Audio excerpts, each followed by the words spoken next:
they want to work. So I suggest some wording. Also, if it's necessary to be specific, it's another interesting thing. Chelsea's ordinance in other countries, like for lots and building lots, and there it gets really specific and technical. Within a site shall not exceed 5-foot candles or 1-foot candle at a property line, and so on and so on. So if Lima Township needs to restrict glare, you'll need to do it in that fashion. Okay. Be specific. So All right, thanks. and we do have another public comment at the end of the meeting if Right. you want to address it to that point too.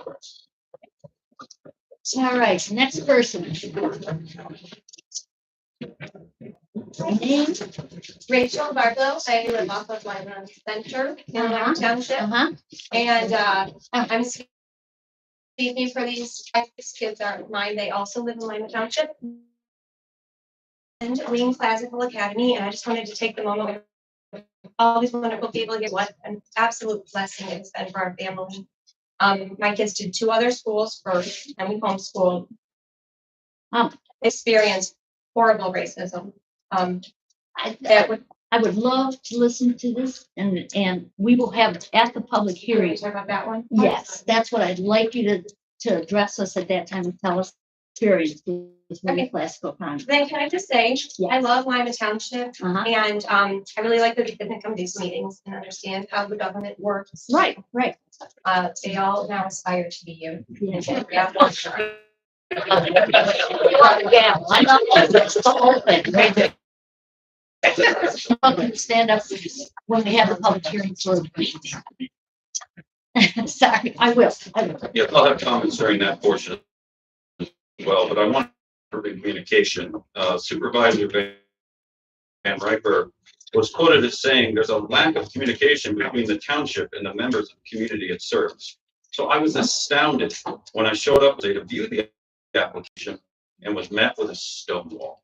Neither of which is good for trust or transparency. Documents were not provided at that time, despite the fact that it said on the website they were available for public view. Also, how on the earth do we have a zoning administrator who has no app with the office hours of the township? This is not acceptable and needs to be addressed immediately. I forgot to say my name. My name is Chad Obanoff. I live at 13102 Essex Court, Lima Township resident. I'll reserve the rest of my comments for later, but I certainly feel like we should be prioritizing technology and transparency ahead of building upgrades. Thank you. Thank you. Good evening, Michael Drew. I'm Lima Township resident at 11962 Sites Drive, just across the highway here.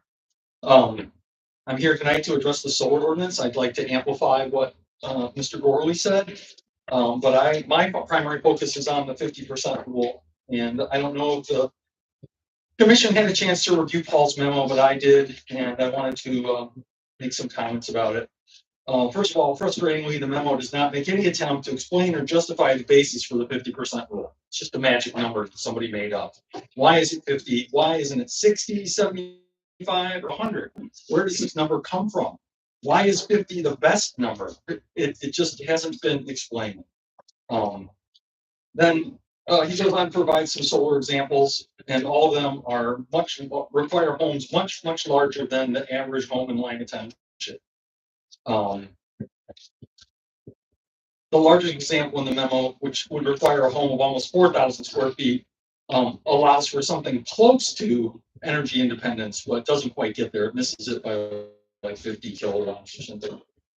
But the most glaring thing in the memo is that the memo references that the average home in Michigan requires 36,000 kilowatt hours of energy per year. Energy is not the same as electricity. Energy is everything, your natural gas, everything. The amount of electricity the average home in Michigan uses is about kilowatt hours, and you can verify that by looking at your electric bill. So those are kind of my broad statements. I've submitted to the commission a memo, and I'd like to know sometimes the memos don't make it to you guys and you don't have time to read it. Dear members of the Lima Township Planning Commission, I appreciate the opportunity to provide feedback on the regulations. While I understand the desire for clear, manageable zoning regulations, I have concerns about the fairness and effectiveness of the 50% size limitation on solar arrays. The assertion in the memo that simpler regulation and fairness is understandable from an administrative standpoint, but I respectfully disagree that simplicity necessarily results in fairness. Like a property tax system where we all paid exactly the same thing. That would be simple, right? Would it be fair? I don't know. I live in a 9,000 square foot house. I think I should pay more taxes. For example, basing the size of the solar array on 50% of the house's square footage does not take into account the home's actual energy consumption. Two identical homes may have vastly different energy needs depending on the heating methods, air conditioning use, vehicle charging requirements, or other factors. Without clear justification for this 50% threshold, and there is none, there has been none, it risks being arbitrary. Sought clarification on how this figure was determined and encouraged the commission to consider alternative metrics that better reflect residents' energy needs. Suggests the township has no control over the efficiency of solar arrays, which could lead residents to install unnecessarily large arrays with inefficient panels. While I appreciate this concern, it's possible to address the efficiency standards through a simple requirement ensuring the panels meet a reasonable efficiency threshold based on current technology. Okay, Mike, I'm sorry, it's been 3 minutes. We got the memos. But we did get the memo. Yeah. All right. So it's been 3 minutes, and again, like I said, we have another. Can I just read the final paragraph of that? Just finally, I encourage the commission to take a forward-thinking approach as electricity costs continue to rise, enabling homeowners to generate their own power and provide significant long-term financial benefit to the residents. By implementing fair and practical regulations, Lima Township can foster sustainable energy solutions while respecting the rights of the residents. Thank you so much. I wish everything could be solved in 3 minutes. I know. Me too. Okay, any other public comment that wants to address the planning commission about any other issue other than classical, Wiener classical theater? That will be brought up when we bring when we bring up stuff. Anyone else at this point? Nope. All right, I'm going to close the public hearing comment of our meeting. Next, we have zoning administrator's report. Mariano? We have, in your package, you have the report for January 25. Just one application for the zoning board of appeal. We have 6 zoning compliance permits and just working on that zoning, solar. Okay. Any questions for Mariano? Thank you. We're gonna go old business, solar ordinance. We had a meeting in January, we had a public hearing in January regarding the solar ordinance. We're trying to do a small scale accessory use for solar. So this is not the big solar farm, it's a big, I think this is just, yeah, the industrial, it's just an accessory use to your private residence. Because there was nothing in the ordinance and people were wanting to put some in and we wanted to give them some guidance. I think, was that passed out? It was passed out with the agenda. If everybody got some of that, I'm not sure. Anyways, so what we're gonna do is we're gonna talk about the solar. We kind of come up with some things to put in our ordinance, what defines what a solar accessory use is. Some limitations. So if you want to just kind of give us a short overview, Paul. Yes, thank you. So based on the feedback that you provided at the last meeting when we discussed this, we did go back and make some changes. There's quite a bit of commentary on some of the elements of the ordinance, specifically a couple of the elements that were brought up tonight. So I can I can speak to those. The major changes included adding a intention section, and then making sure the definitions were clear. And then, the glare issue is really about concern for neighbors, right? So I think largely the reason that we regulate many of these things is because of aesthetics. So these are accessory, if anything that you're doing in this capacity is going to be accessory to a residential or commercial use, and oftentimes you have neighbors in the immediate vicinity. And so these kinds of rules are really first and foremost to allow for, it, right, where we didn't allow for it in the past. So you guys have taken the proactive step of saying, we recognize there's interest in the township of installing these so that people can obtain more energy and efficiency at their home. So we're not experts on the energy piece by any means, but the research that we did do seemed to bear out that the size that we're proposing, 50% of the home, and even with the number that was provided tonight of 900 kilowatt hours of electricity per year, that's 9,000. 9,000, thank you. Seems to be within that threshold of what appears to be able to be used from a modest size. Additionally, the ordinance does allow for roof mounted solar, so you could certainly, if you can't get there with a ground mounted array, you could certainly put something on the roof of your principal structure or accessory buildings or carport or anything like that. So there are some options. The 50% was landed on. That's the best practice. It's a practice that we have seen in other ordinances. And the intent is that this is an accessory to a residential use.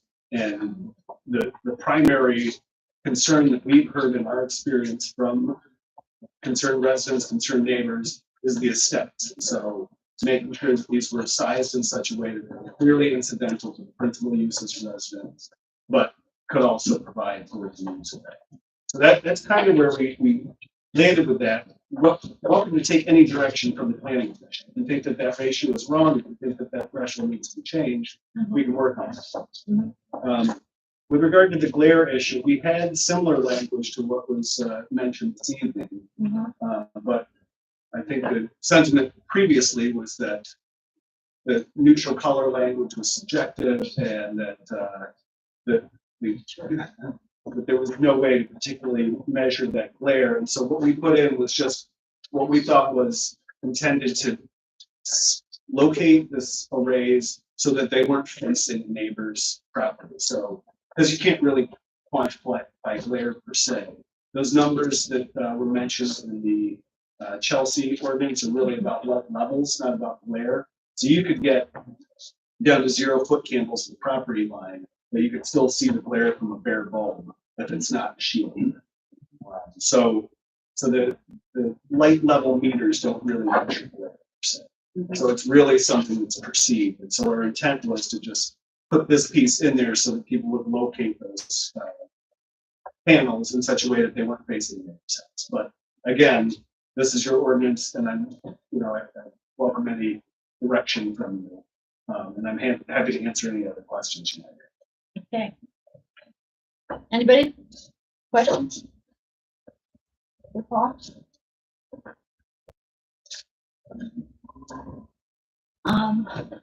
Okay.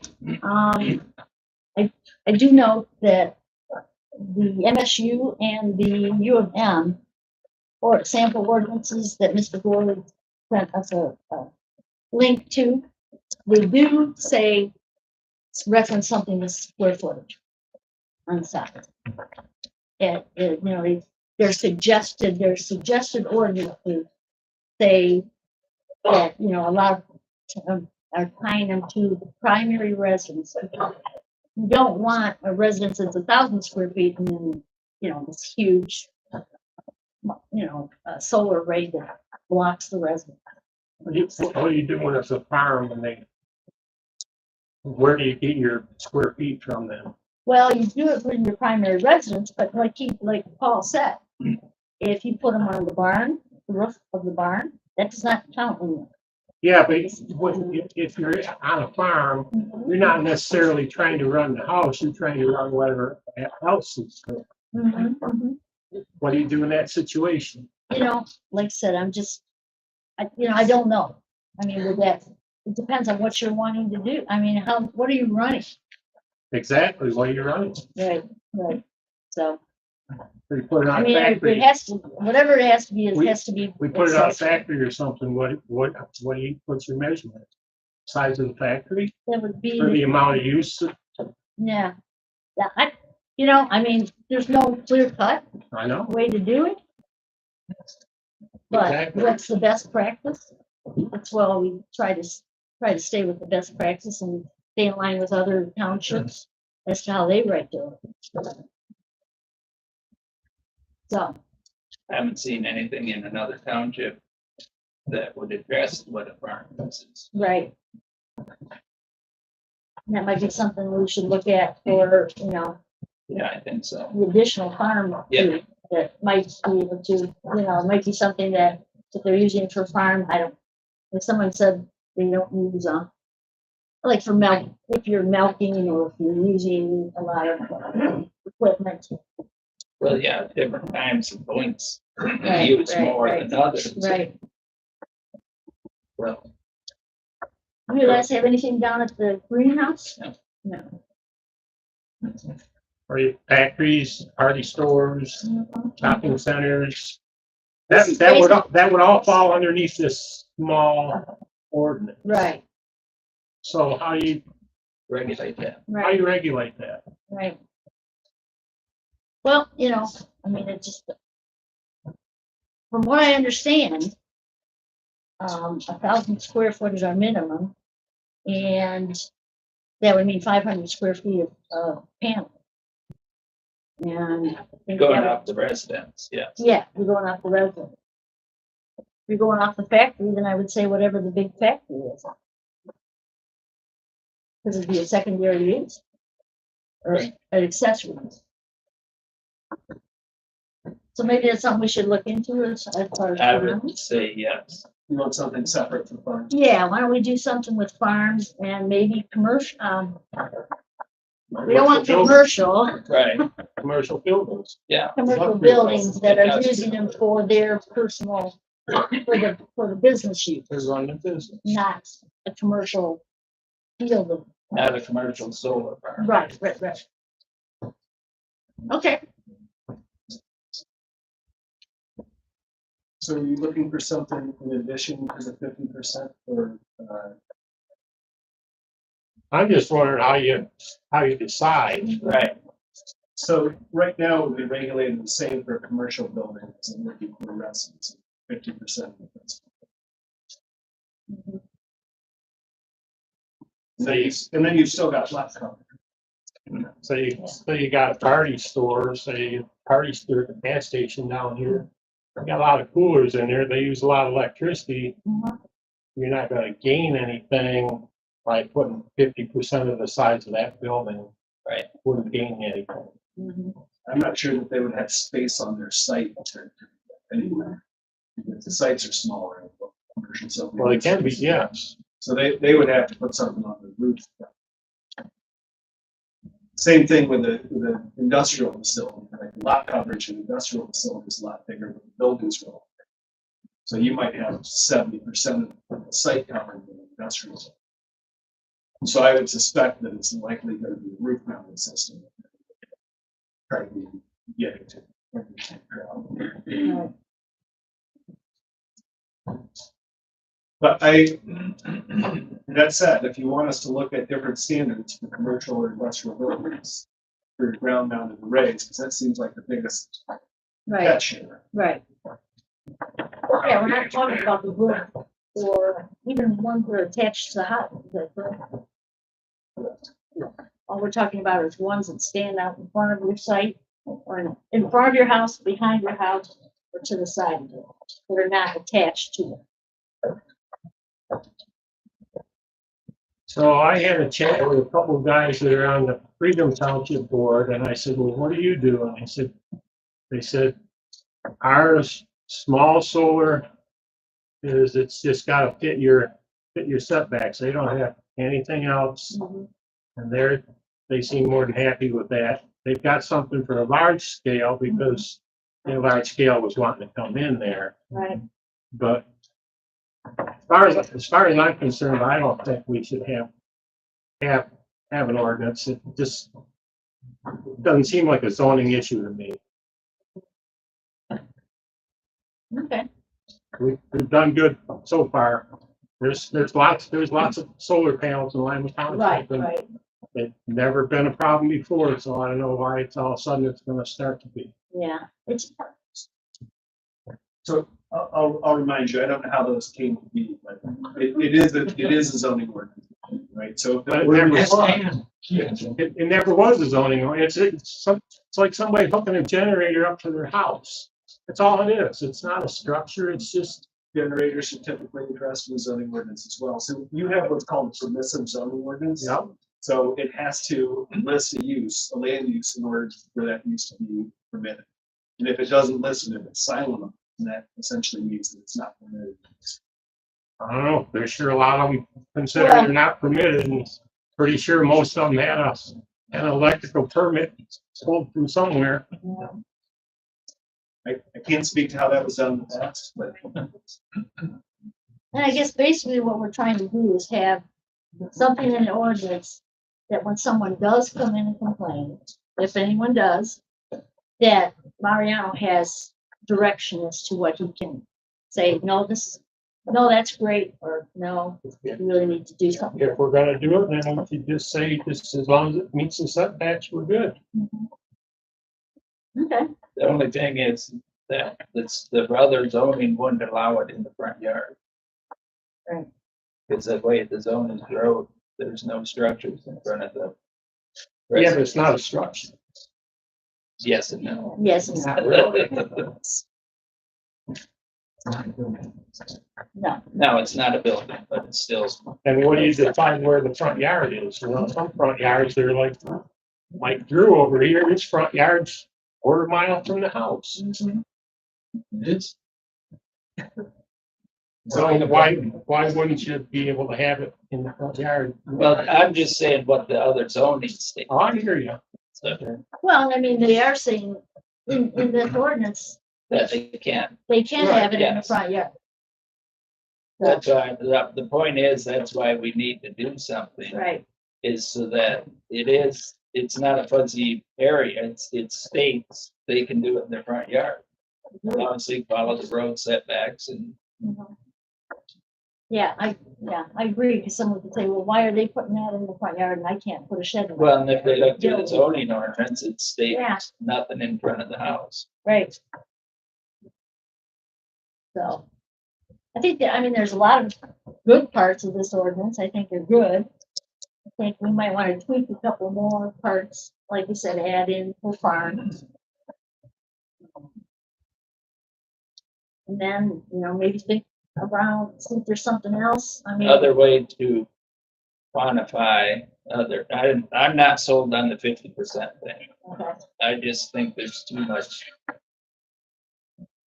I don't know, I just don't feel right about that. Mhm, And I don't know if there's any other mhm. than what the usage is. Right, I don't know what else we can do to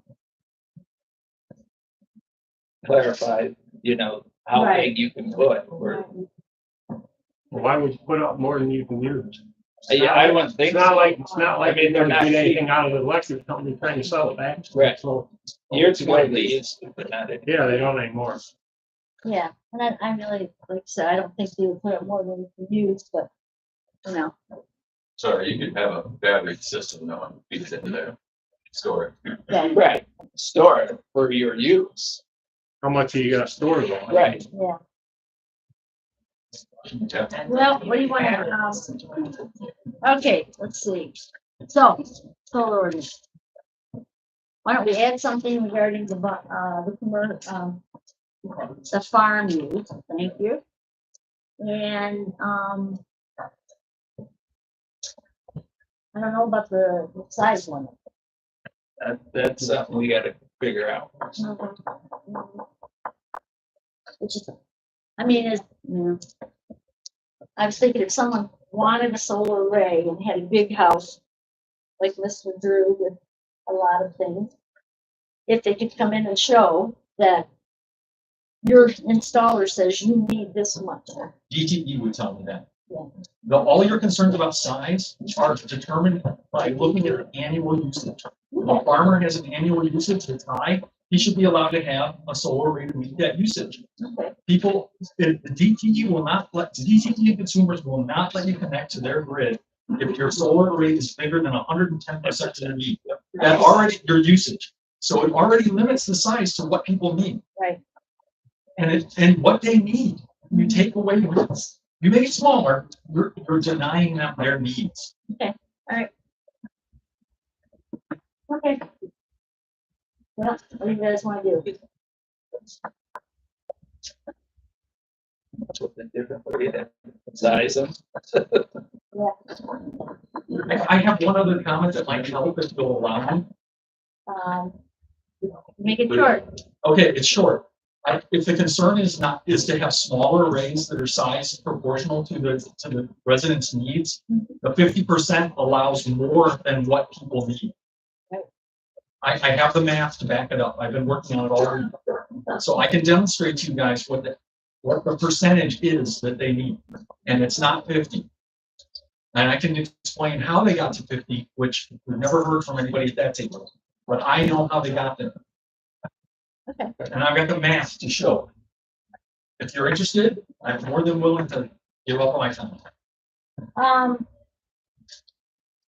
guess what I'd like to see is what you have maybe sent as an email so that we have it to look at. What you I'd have. rather sit one-on-one with somebody. I don't think I get your full attention when I send emails. Okay. Sure. I will. All right, thank you. All right. Appreciate that. All right. Thanks. All right. So at this point, we're just going to table. Yes. Maybe we get smart. This Yeah. Sort it Yeah. out. All right. I need the motion. I move we table this order ordinance, so. Get more information. second. Second, all in favor? Aye. Opposed? None? Motion carried. All right.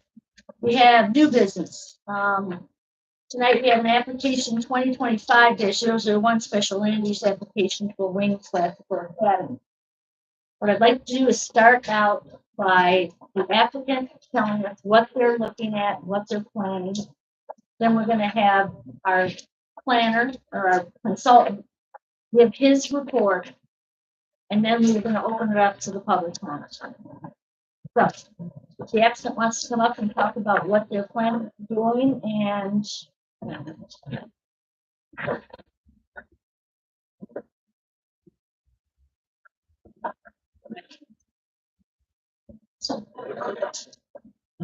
you need your name and your address. James Griffin, 34 Finchman Woodland Drive, Okay. 697 South Bay. Okay. Building 3406 Burkhardt Road, Destin. Okay. All right. So in 2022, a group formed named Washtenaw Classical Fund with the purpose of establishing a private school in the Dexter Chelsea area. There was a need expressed from several families, and this group decided to try to meet that need. In 2024, we opened in 2 rooms at New Harvest Church right down the road. We have 17 students representing 9 different families. We have 3 full-time staff. We have 5 part-time staff, and we're currently operating as a homeschool co-op because even though our application for the state to be recognized as a school is ready, one piece we're missing is an actual home that will meet state code. So we've learned that New Harvest cannot hold more than 34 students. So we are looking at buying this piece of land so that we can build a school according to code, so that we can become a private school registered with the state. And we look to have a K-12 school eventually with 20 students per class, 1 class per grade. Okay. All right. Any questions for anybody at this point? Okay. I'd like to turn it over then to our consultant who's put together a report on this. Okay, so I'll give a brief synopsis of the report that you have in your packets. As you know, this is an application for a private school on a parcel of land located in the R1A zoning district. Both public and private schools are permitted in R1A district with special land use permit.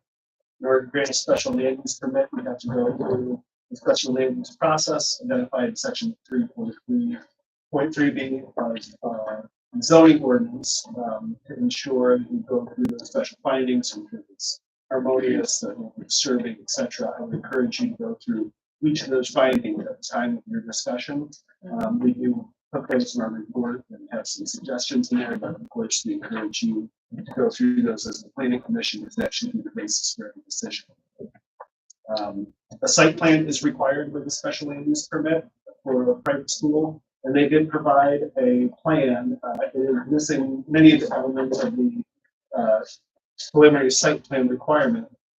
But the applicant did indicate when they met with us at their pre-application meeting that they wanted to go through this conditional use permit process to hear this discussion before they sunk a bunch of money into that Plan. site plan. Yes. So doing the full engineering plan is quite costly. This property is 12.414 acres. The minimum requirement for a lot is 1 acre. It has access to Willow Drive through a 66-foot wide easement. There are some issues certainly overcomable, but there's an existing residential house whose driveway crosses that 66-foot wide access. Connects with the industrial building to the west of the property, and their parking lot ensures a driveway coming out. So there need to be some kind of access determination at the time of it.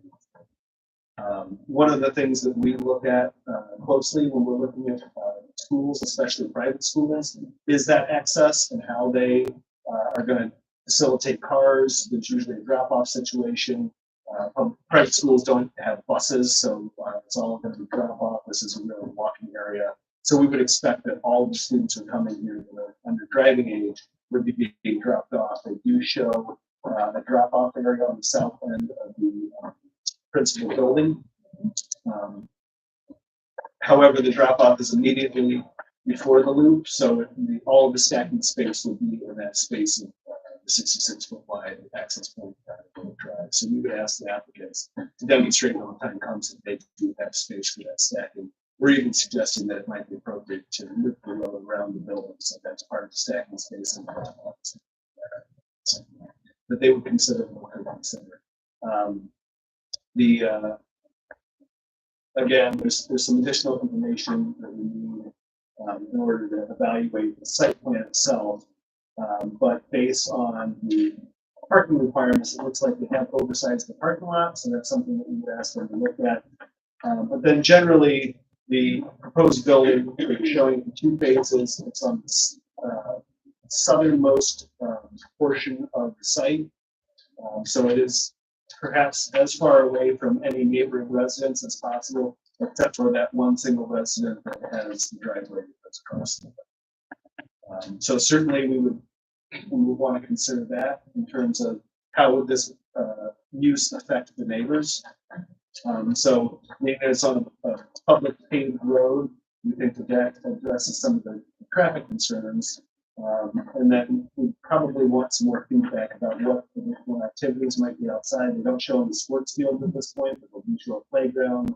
I think they're indicating that some of the existing vegetation will provide buffer, at least visually, from the neighbors. So that's kind of a synopsis of what the actual physical plan is and how this fits in with zoning. Again, I would encourage you when you come to your decision and deliberation that you can go through those findings. I'm happy to answer the question. Any questions for the point? The top? Can I make a couple clarifications? Mhm. There's not a private easement, it's actually property that's on. Okay, so So just kind of that, and then in reference to the drop off in the location. We actually had to come down and in the parking lot, then coming back and going through the then out. So that's like, that's so it's space. It works out to be 35 cars, enough space for 35 cars at a time. I can't imagine.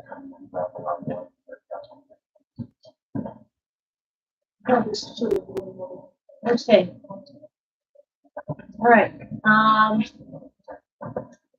All right, what I'm gonna do now is open up the public hearing. Now, again, you'll come up to the podium, give your name, your address. You have 3 minutes to address the planning commission with your concerns. This public notice was noticed in the paper. It was noticed by the township board right there and down at the township hall. So, I'm gonna open up right now for public. You guys can, oh, pardon me? I was gonna say, I'll go first. I'm up here. Oh, okay. You go first, since you're up there, okay. Nah, okay. You need my name and address again? Yeah. Probably Yes. the last one, yeah. Tim Golden, 1206, per Cartland, Crescent. Second. I was just going through and I went through some of your ordinances and I think that the SUP should be granted based on the end use and the buildings are going to be homes, the surrounding properties and land uses. It's a beautiful piece of property surrounded by trees and existing homes and a few industrial and commercial buildings. The final design will be based on typical school building construction practices, and the campus will be an enhancement to the surrounding community. There's many existing school buildings in the Chelsea area. Some are even in areas that are more densely residentially populated, so that's not an issue here, I don't think. And I don't think this future use will be hazardous, disturbing, or otherwise detrimental to the surrounding existing area. Additionally, this SUP should be considered socially acceptable and not a detriment to existing property value. Because as noted previously, there are many schools in the community situated in generally similar settings. This SUP should not be considered to be a future strain on the existing wastewater treatment, so it's going to have its own septic, so it's not going to be a strain on the existing municipal services. And finally, all of the applicable laws, regulations, statutes, permits, and ordinances will be applied for and secured as needed throughout the process. Thank you. Okay, first, let's get up and talk. My name is Ben Griffin, 3450 Woodley Drive, Ann Arbor. Looking over some of the parking lots concerns about the 150 spaces. So, Ben's suggestion was to break that down to something closer to 35 spaces. At the Christmas play, they had 40 cars. And they have 17 cities. So when we get bigger, we're going to need more than 31 spaces. 150 may not be the right number, and we're open to modifying that into this. But 35 is way too low, and 150 is close. We can tell you just based on our actual usage. Right now, we use 7 spots, and work that out proportionally for kids. It would be 100 spots with the end size.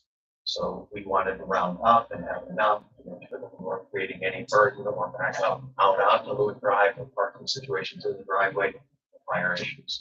That's why we went bigger as opposed to smaller. We're also wide open to whatever's the criteria. Very few spaces. So I would like to know that as well. And then because the driveway is 400 plus feet long, queuing up would not back out onto the driveway. Just it's such a long driveway. Many of the cars obviously drive straight through the parking lot into the back, but queuing up for the drop off is unlikely to be a problem. Also, because the drop-offs and pickups happen at different times, the time frame that all of this is happening in is a very brief time frame. We both consulted with the business to the west of the property and with the resident whose driveway it is. There was a request for a reference made to an agreement for the shared driveway. I don't know if you're asking for a written agreement, but there isn't one now. I'm not sure that anyone thinks there needs to be one. Washington County Road Commission did not seem to be that. So just in terms of giving some information. Thank you. Next person.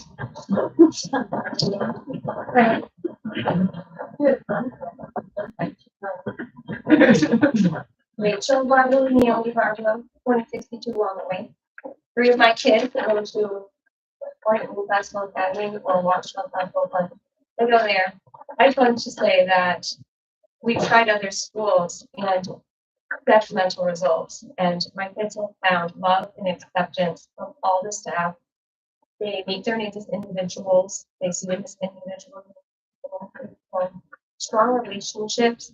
They are learning so much. It is a little annoying when my daughter says things to me in Latin and I don't speak Latin. That's what you get with the classical education. So Naomi prepared some words that she wanted to say. Hi, my name is Naomi Zephyr. I live in Lyman Township, and so today we're at Main Practical Academy. My sisters and I are so thankful for the commitment to our school. We got to have a gym to play games and enjoy the recess. Then we can use balls and type, not use the TV to game or got to have a cafeteria with people instead of cooking so that your sibling not have to write with them.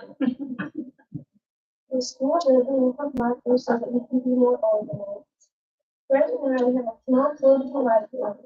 We want a library that will have lots of books to use. The better quality that has books in and which you get the practically friendly neighbors study this week. We want a real school so that we can have a playground and a sports room. We can have after school sports and activities. When we have a real building, more people will know about it. And more people like it, we will have more classmates and friends.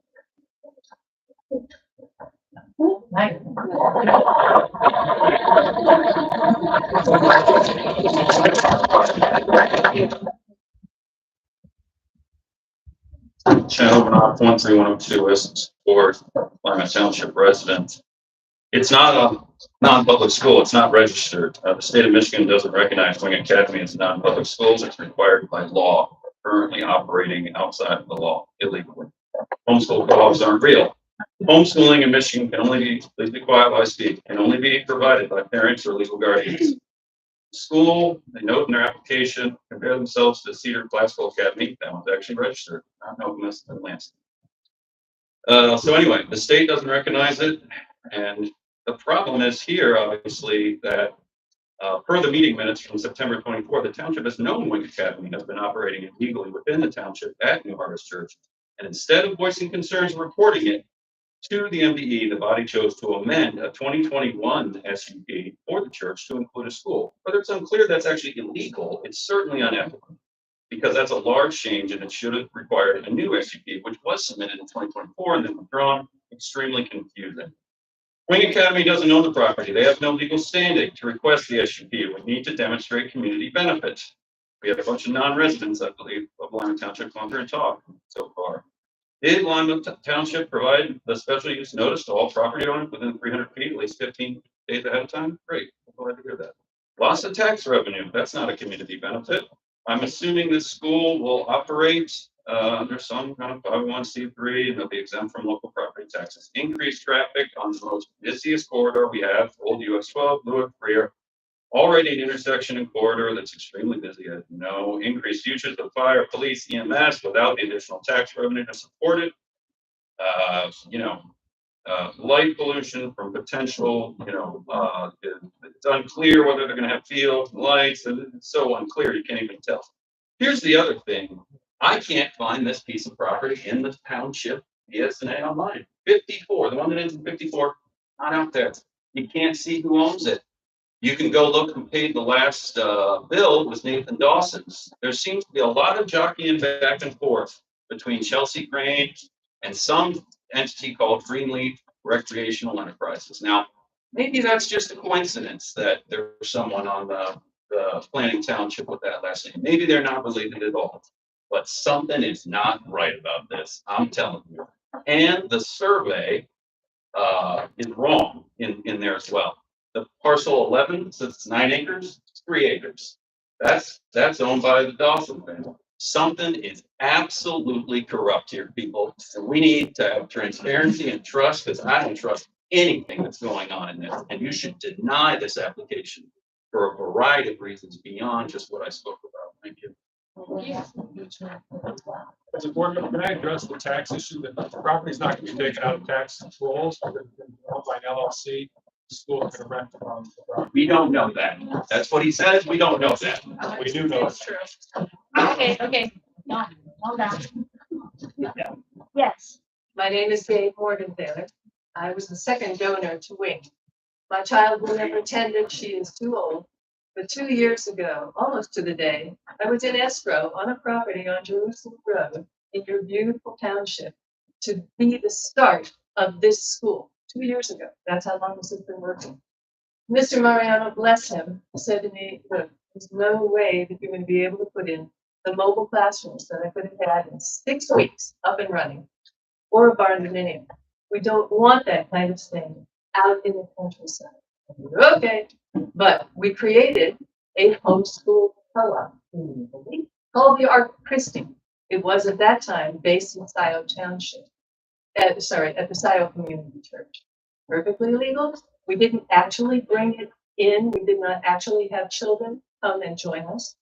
So it was a legal entity without being a functioning school, but we were ready to do it in a heartbeat because if we had another pandemic like we lived through previously, we wanted to be ready. So you will want to do some more research, because there is such a thing as a homeschool co-op that hires teachers, that has parents involved, perfectly legal. You will want to do a little more research on that, because what you said is not accurate. yeah, never address this. Already did. The Ark Okay. Christie was created and legal. Alright, Also not allowed to rent. we need to address the planning first. Thank you. And your name and address. My name is Samantha Vanda. I live at 12251 Frankfurt Road. I am concerned because, well, I have a few reasons. My first one, mostly I have questions. Where does the road commission stand on all of this? In looking at Road Drive, which back when I was in junior high and high school at Chelsea, I worked on Road Drive. I don't think that road has been worked on much, impaired, improved since I left high school in 1988. The 15-mile-per-hour little curve there at the end, that's a pretty tight corner. Lewick Drive only has 2 exits. You're either going to be exiting out onto Old US 12. Right around school time, Old US 12 can be backed up from Freer all the way to Fletcher, which is my crossroads. I have a hard time sometimes pulling out right because there's so much dark traffic out there. The Freer end of it, if I'm not mistaken, I think Freer is still technically Sylvan, isn't it? No, that's right where it starts, okay. No. So what is the plan for road improvements? That would be a good one. We're hearing confusing things about tax status. I believe a few years ago, 1 or 2 years ago now, when New Harvest purchased the land that they are on, did they or did they not rent that out to a farmer for years while they were tax exempt only?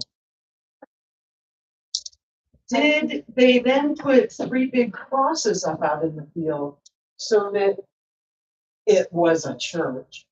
And then they started finally using the space, but it took them years of lost revenue for our township. The other question that I would have is, do we really think that Louis Drive and Old US 12 and Freer are prepared for, if they're saying that they're looking at about 20 children per class, K through 5 or 6? Oh, K through 12, okay.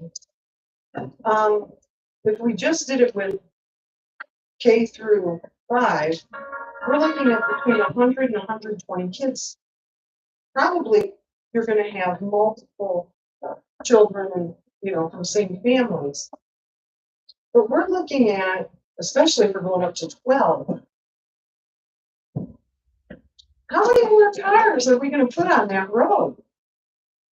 I mean, I live on Shrinkley, and you can't keep Fletcher nice for more than about 2 minutes.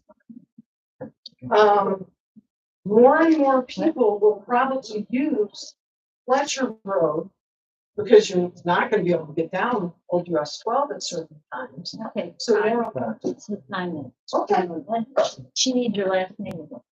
Banda, Banda.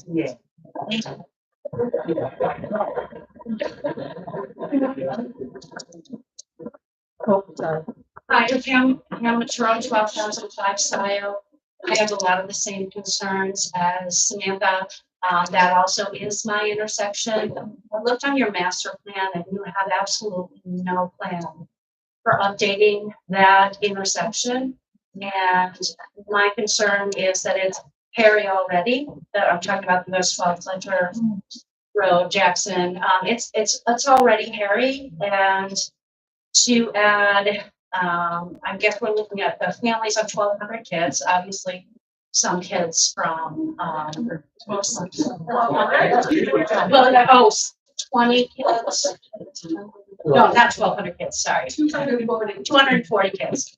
So we're looking at increased traffic on that intersection. It looks like that's really going to be the primary route for people outside of Lima Township to get to school. And that intersection concerns me, especially given that you have no plans on your official, most latest master plan to do anything about the intersection.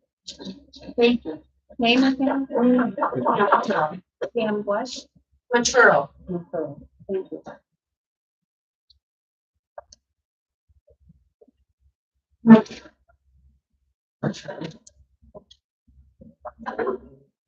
Resident of Lima Township. I haven't seen many of you Yep. for a while. I am interested in this. It's a complicated kind of issue. I was curious though, and I support many of the points that were just made by the two people who were presenting here. I'm not anymore a planner, but I have a bachelor's and master's and a doctorate, and also taught both universities in Michigan and planning. I think I know a little bit about this stuff here. And I think that there are serious traffic problems with this. The corner coming out there where we always buy corn, right there in the corner, at the corner where 12 and the Lewitt Drive come together, is a horrible corner. Now, if you're driving 5 or 6 people trying to get into the corn sales place, it's trouble. Now, that doesn't mean things won't change over the years, but that means investment and all kinds of improvements. I also wonder, has there been, now there's no plan yet, right? Well, I don't think you've got a preliminary plan, you've got a rough, sketch basically. And so we don't really have a plan that we have to look at and debate. It's not that, even if everything came out fine and what was done, it isn't ready yet to do that. I'm curious about, I've also heard a rumor that from someone, I can't even remember who said something about this was related to Hillsdale College. And I wondered if this had somehow been clarified and whether we knew anything about that to understand if indeed that's true and what it implies as far as, you know. What are you implying, sir? What are you implying? You have to write it. Just address the plan first. Thank you. I also think that there ought to be some, once there's a plan or there's a little more information. It doesn't sound like anybody's talking to all the people who live around there. There's no public involvement in the immediate area. Now, some of us here are probably part of some of that, but it doesn't seem like there's been a prepared approach to talking to the people in that vicinity about the implications. I think the issue of the traffic, I mean, looking at it now is not what we're talking about. We're talking about what it is over the longer term. And that is a serious holdback, I believe. Okay. So anyway, I would support some of these comments for different reasons, but you know, I think that there's a lot more work to be done. Right. Irrespective of what the pros or cons of any of those things are. And I think they deserve to be investigated. Okay. Thank you.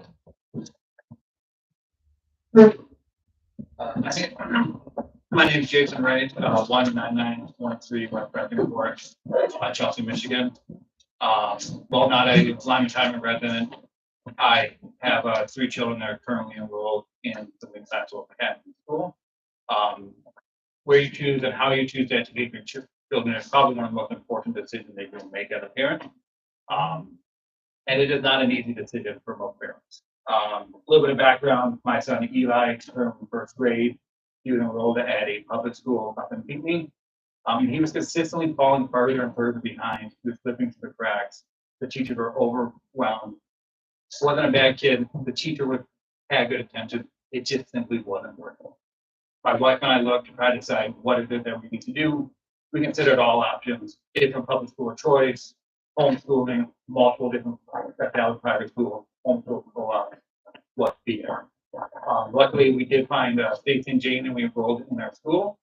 In between his hard work, his work with my wife and myself, within 6 months, he had already taught is almost back to grade reading or grade level. With that, it is very clear that a one-size approach all does not work for school. We have no intention of forcing kids that do not want to go to Wing Academy to go to Wing Academy.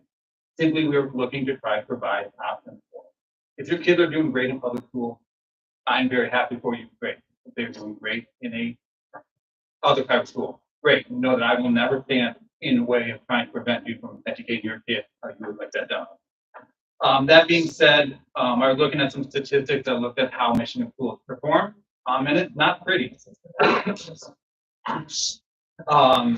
With that, we scored 1 out of 50 in the nation as far as public education. 3 out of 10 fourth grade students are not proficient in math. With that, overall graduation point of 81%. Simply, I bring those stuff up because the one size fits all is not working for everybody with that. With that, the school is also very accommodating to the community, very flexible. They have figured out how to work with it. Like the Barbara mentioned, and Adam, despite what you're probably going to hear, there's not an ounce of hate in our school. It's very accepting, very loving with it, and between very wide range of both different age groups, different ethnicities, even variations of different faiths have all been welcome in our school. I know that you will hear patients or a concerned community members bringing up hate, Pride 25. That is not what is actually happening in the school. I have no reason to believe other that they have just read it on Facebook and I believe something that's not true. Thank you very much. Thank you.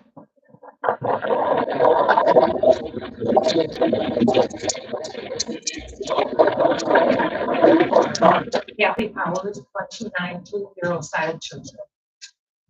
I wasn't intending on speaking tonight, so I have no notes, but I'm just commenting on some of the things that people have said. My husband and I were both born and raised here, in Lima Township, actually. And I listened to all these people say about all the traffic, and I think, okay, did you grow up here? I mean, so you brought traffic in when you moved here.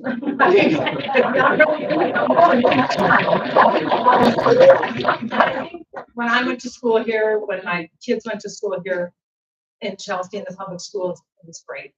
I have some real hesitancy now, some of the things that are going on in public schools. I can say that from my grandkids' point of view. I drive Freer Road every day. I come side of church, to Fletcher, to Freer. There is a light there. I don't believe that this is gonna cause any more traffic than it did when McD was there, or, Bud Ridge had a shop there. It's not gonna be any different. I just don't feel that that's gonna be a big issue. I think that people have to take into consideration that, like this gentleman said before, one size doesn't fit all. Everybody's not made out to be in a class with 34 students. We lived on Lewick Drive when my husband and I first got married, so I can talk about it. I have a son on the road commission. I know that road is maintained. I know that they, tar it. I know that they put gravel on it periodically, so it's not like it's not been maintained in 40 years. The other thing I want to say is that Sandy Lannis, she was at North School for several years, and she is a teacher there now. I cannot recommend anyone else. She is the best teacher ever.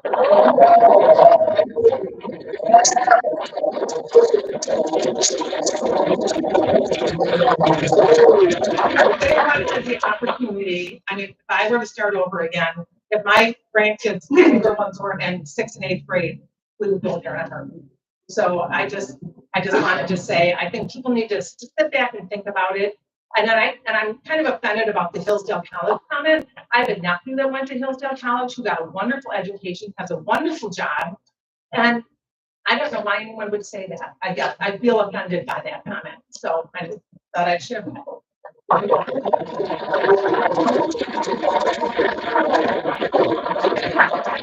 Hi, I'm Elizabeth Ray, 10701 Jackson Road, and I'm a Lima Township resident.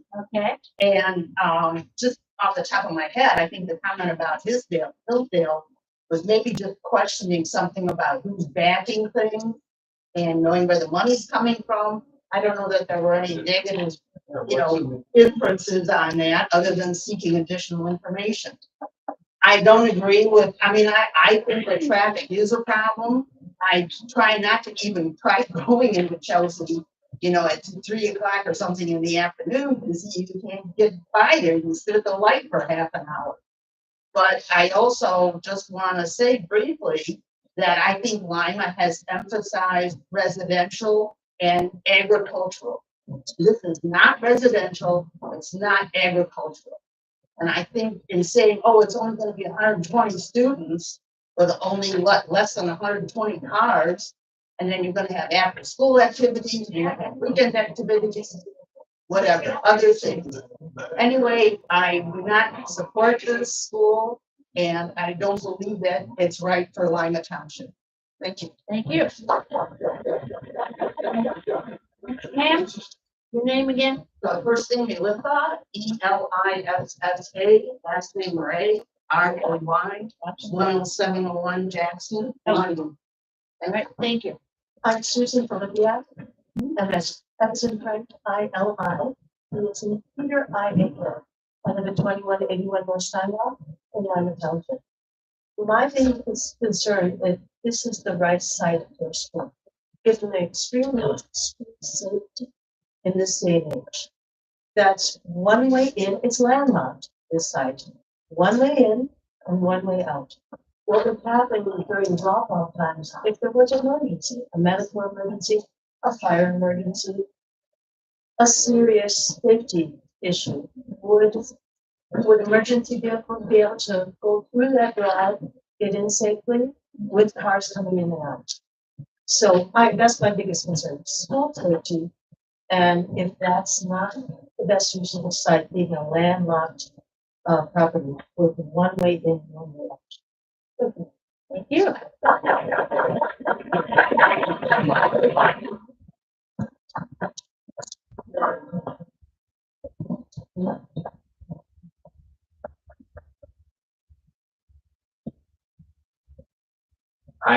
Jason Sherrill, 7472 of Prairie Lane, Scioto Township, but I've lived in Dexter since 1973.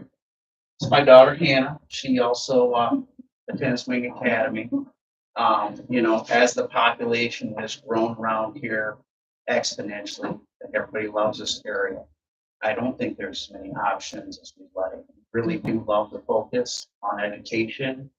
You know, to my wife and I, like, the only thing that matters is our kid gets a good education and is, you know, launched into their life and career. And I don't think you find that in public schools today. I think you have more and more kids in classes. You know, I attended Dexter, and I just think that that personalized care is valuable and necessary. We've been waiting on lists for years to be in other private schools that are 25, 30-minute drives and really can't get in.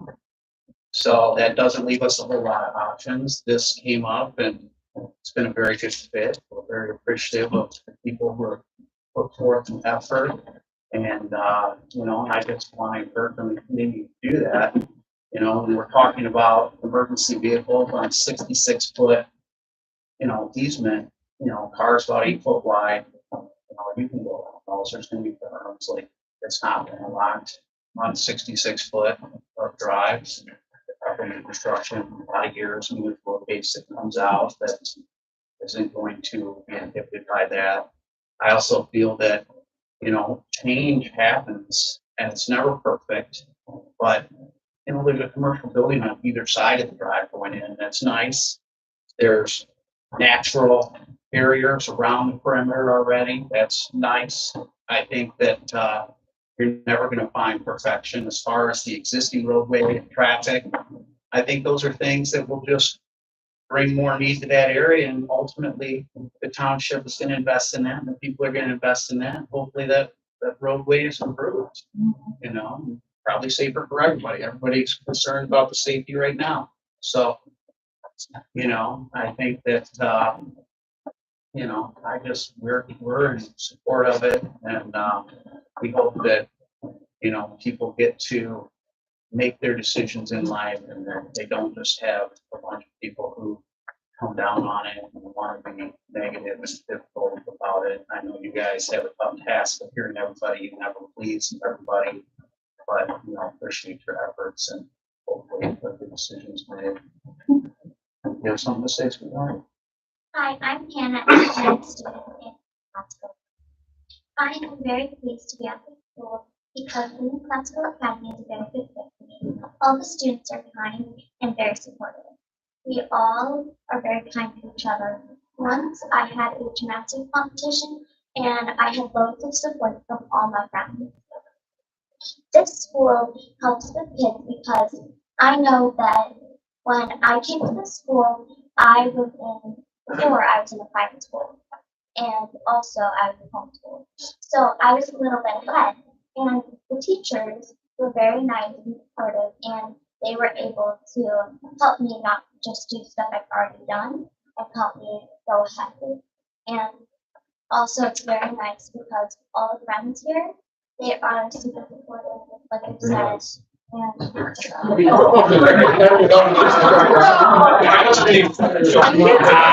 3 minutes, I'm giving her 3 minutes. We're not recognized in the same way. Okay.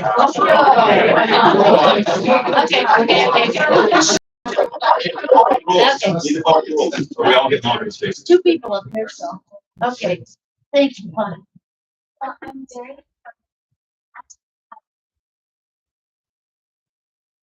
Thank you.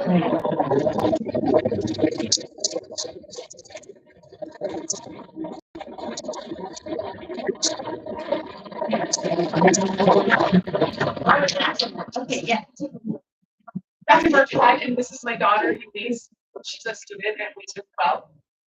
I am at 15395 Ostius Road, Chelsea.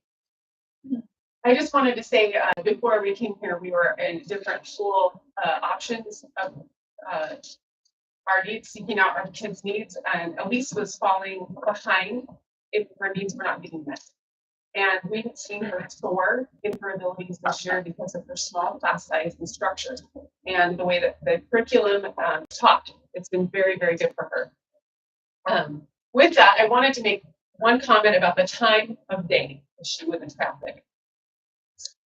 We scheduled the day specifically to not conflict and congest roads to Chelsea schools. So we don't get out until 3:25. They get out before 3. And we don't start until 8:25. They start at 8 a.m. There's a deliberate delay there. And right now it's of no consequence. It's 9 cars. But in the future, there is already a built-in shift there that we are aware of. That's all I'd like to say, but my daughter has prepared something and I would like her to be able to share. Start her over.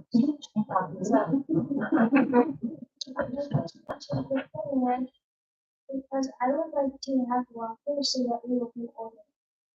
I would like to have a sports water to run in. I would like to have a stage and a gym to play in. Thank you.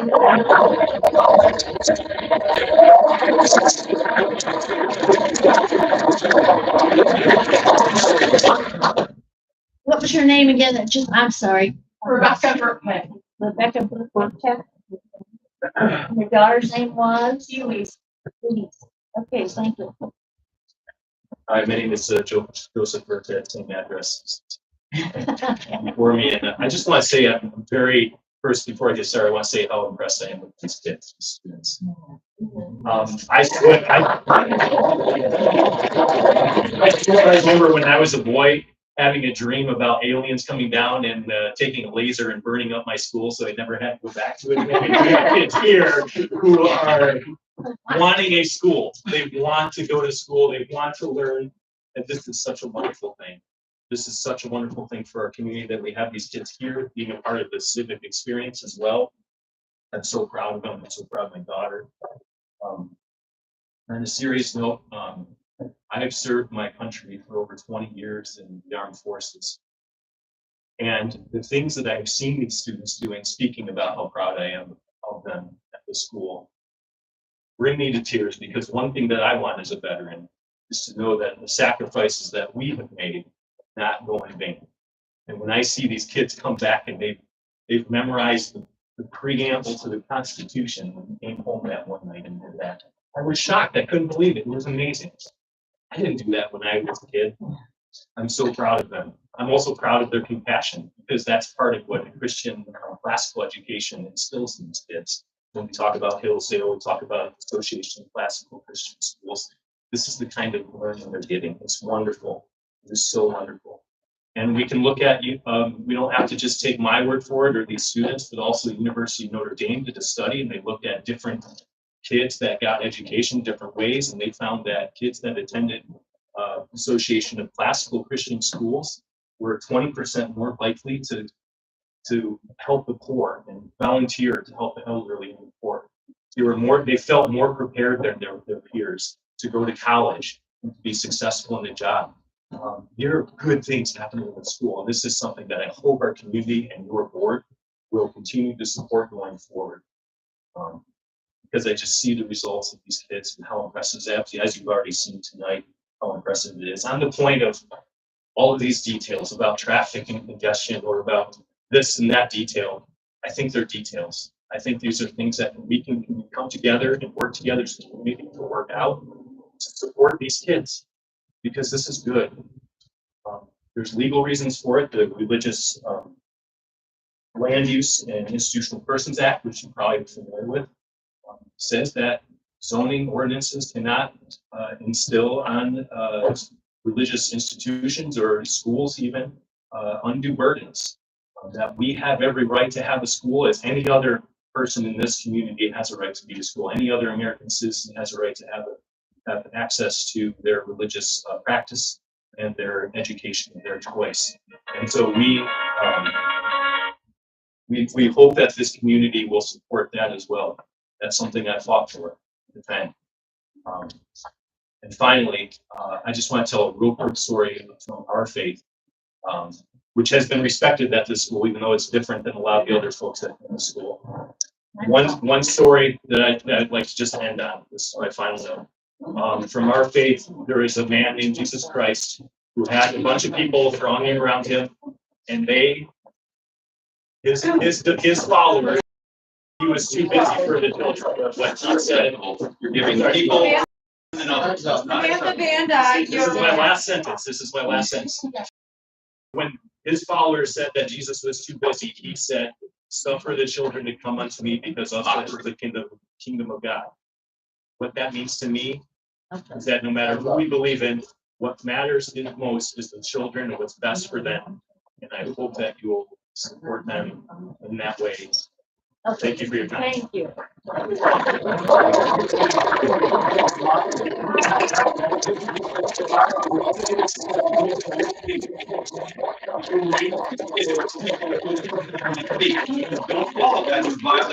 You know it. No, I set a timer, I did 3 All right, minutes. hold on, hold on. We try, but we don't like to. cut Well, people off in sometimes that's- mid-sentence. So, we're trying to be a little bit lenient on some. Good, do I get another chance to speak then? You do, yes. Great. Yeah, yeah. All right, I'm sorry. That's all right. My name's Barbara, and I live at 7130 Albert Street in Dexter. I'm not supposed to for short, but all I wanted to say is that I was actually on the school board in Dexter for about 8 years, give or take. And there was a principal of the high school named Kit Moran. Some of you maybe have heard of him or remember him. And he actually did the school. Dexter High School has about 1,200 kids in it, so he's managing this. And there's a lot to take care of and to do there. And I remember having a conversation with him one time about something that was very challenging to pull off, which was school. And I said, well, I think it's important, we run it in a committee setting. And he said, and I wrote it down, if it's the right thing for kids, you do it. You make it work. And so I've heard a lot, hear about the traffic or this or that, or the corn stand, or I don't know, just various things. And I don't live in Lima Township, I'll be honest about that. But, if something's right for the kids, you make it work. And so one of the reasons I came here was because I read the article in the Sun-Times News. And I think that's where they said kids were halfway through kindergarten and they already knew how to read so well. It's going to start first grade and midway through the year. That to me sounds like it's good for kids. It's the right thing for kids. And so I would encourage you to, instead of looking for reasons to say no and reasons to make it not work, or, I just kind of believe if something's important, you can make it work and you can do what's right for kids. And I believe that the school will be good for Lima Township because, I looked up real quick, the businesses here, and there's a nail salon and car detailing and, a jewelry store. There's no reason why parents wouldn't, be wanting to shop there or, tell people about it. So, and I did want to say, maybe I'm wrong. You can move me if that's right. But I counted about 5 people who went over, and your bell goes off and that. And there's no reason to stand up and yell about it. You're in charge. You cut people off when you're ready. And it wasn't just one person. Right. Thank you. Thank you.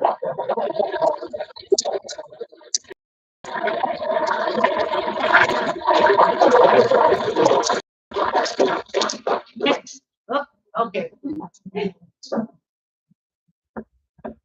Good evening, my name is Julie Alley, I live in Dexter Township. I have friends that have kids at Wing Academy, and so I'm here in support of them. I do not envy you and the position that this is putting you in. It's not fun.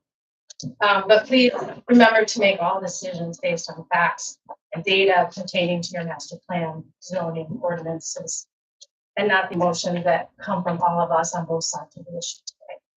My kids go to a Catholic school in Whitney for many different reasons. We moved them there a few years ago. I've also donated money to Wing in support of them because they need it, because their kids need it, and they're my friends. Our school in Pinckney is preschool through 8. We currently have between 100 and 150 students. That school is located right next to or right near Pinckney High School. There are no issues with traffic with the cars coming and going in the morning. We also offset on the day from Pinckney just a little bit, so we don't have to worry about it. The Dexter Pinckney Road is the main road there, right? And there's the one entrance and exit. There's never any traffic issues. The cars coming to the parking lot. We are never backed up onto the main road. It can be worked out if everyone works to find a way to make it work.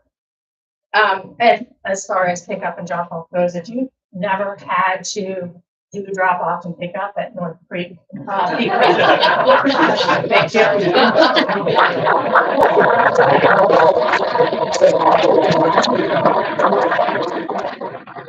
Christy Brzezinski, good luck with that. I live at 2011 Walnut Way, Dexter, Lyman Township. I just wanted to come up. I had no intention of speaking, but I do know many people in support of me.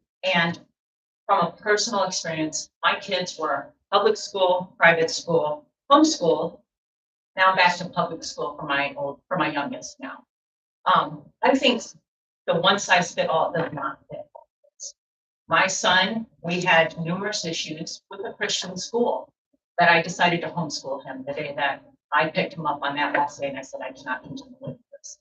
In fact, it was Rachel Barblow that I reached out to because I didn't think I could homeschool as a working full-time nurse. I ended up putting my son into a public school here in Chelsea. My son was bullied repeatedly. ER visits. So let me tell you, it's not a one size fits all. Okay, if Wing was available to us then, that may have changed things. Both of my kids, my oldest who is now at Michigan Tech, my youngest is at ECA, intentionally because we don't want Chelsea schools for us. ECA is the consortium. It's the dual enrollment kind of program, similar to WTMC. I'm sure many of you have heard of it. My daughter's thriving there. Does it agree with my values? No, but that's okay because she has to learn how to work in this world, right? We don't all agree on everything. You have to be able to maneuver and work through those issues. The issues about traffic absolutely could be there. I mean, they're there now, right? But we worked through it, right? Yes, we have. We have worked through it this many years. We want growth in our community. We don't want to stay stagnant. We want to grow. We want to be better, don't we? I mean, all of us do. I do. I thrive to grow each and every day. So I'm just saying, keep this in mind. Same thing, sentiment that you have. You know, it's got to be, if we really want to make it work for the kids, we need more options out here. There is not a Christian school. There is not an Islam, you know, an Arab school. There's not a Muslim school. There's no other options except Chelsea or Dexter, unless you want to pay $50,000 a year to go to Daycroft Montessori, right? I mean, no hit on Montessori. I love it. I think it's a great curriculum, but I just don't have that kind of cash. So I just think the option, we need more options, not one size fits all. Thank you.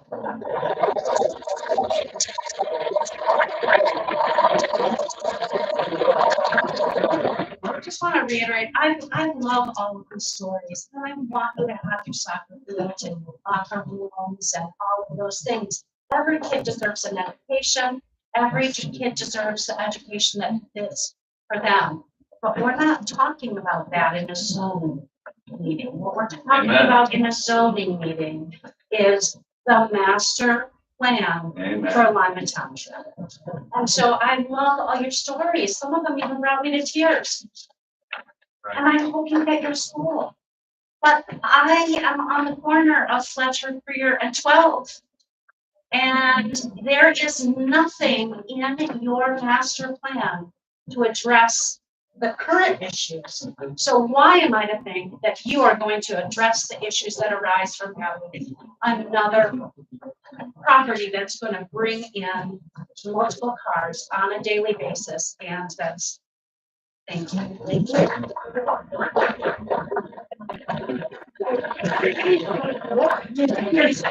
I forgot. My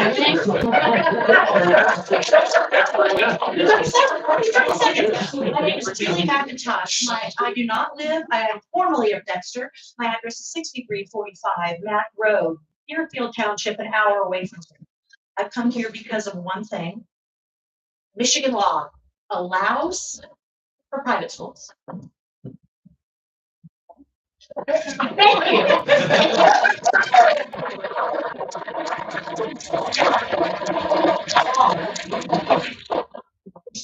Wow. You know, I wasn't gonna talk about this, and I'm the solar guy. That's true. Okay, we got 3 minutes. I know, start the clock. We got it. All right.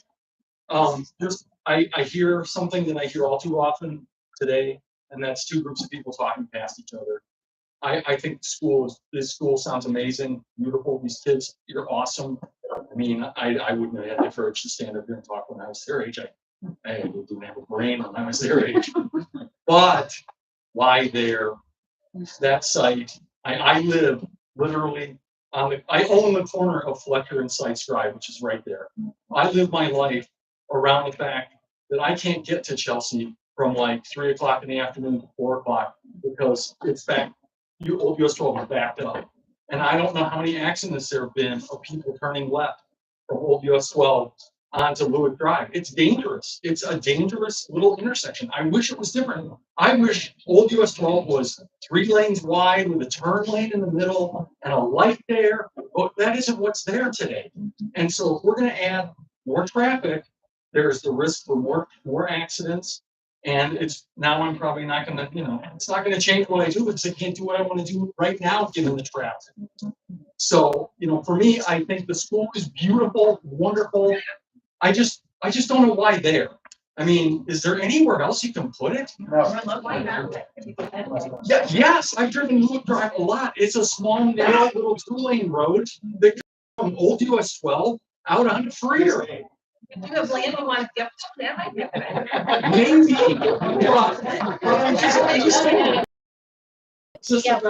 Sorry. I'm totally in support of the school. I want the kids to have the school they want. I want the parents to send the kids to the school they want. I just question why there and is it going to be safe for everyone? Right. That's all I'm saying. Thank you. And one last thing.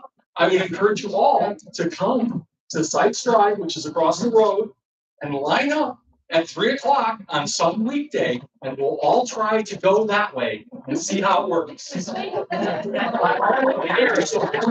reality is nothing's better than a test. So if we're gonna put 100 cars out there, how much parking? I just want to follow his why there. I think it's because, again, there's no visibility to that parcel. Number 54 is not listed in the text. I want to know why. I want to know how they're splitting this parcel. I want to know why the survey. Hold on. We want to know why. It's my turn. You need to sit down. You've already had your time. So what? Why? I'm asking the township. I'm not. Address the plan. 14665. I'll be speaking whatever you want. Okay. I'm Cheryl, and I'm at 3435 Edison in Dexter. And Hannah is my granddaughter. I go to the school at least twice a week to help tutor the kids and work with them with math. And it is a lovely little school. But as an engineer, I want you to think about the squeaky wheel that gets the grease. And if you put more traffic there, that area will get addressed. And people will do things to help make it work. I mean, what roads do you work on when there's a problem? You work on the problem roads. And so if you guys, you say it's bad right now, well, bring something in that causes more resources to go to that area. That doesn't seem like a hard thing to do. I mean, you pay taxes for roads. You've got to spend it somewhere. So if you have a problem area, work on it. Okay.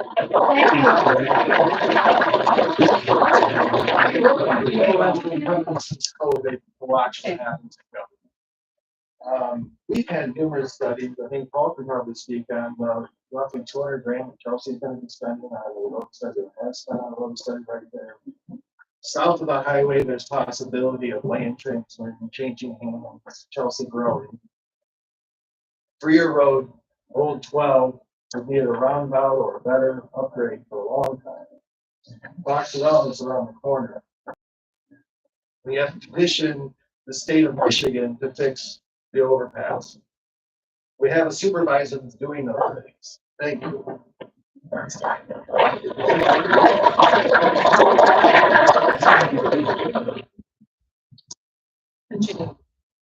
Okay. A couple of things, team event, 5697 South Haven Tower. I also was on the school board in Chelsea for 13 years. And during that time, we saw 872 kids in 5 years. Dexter lost 2,100 kids. There is a need for a private school in Western Washington County. Most of the people that left to go to other places either go to William Christie and Jackson, they go to Ann Arbor, or they go to Pinckney. There's nothing available in Western Washington County. As far as the road, I kind of addressed some of the questions. So the road, is that not like a county thing? Exactly. That's what it is. That's something. And the county's done a number of studies on it. They're not willing to put the money into it. Maybe they will. Traffic increases a little bit. There were a couple other things I wanted to mention, more relating to like your comments from the engineer. This area is actually,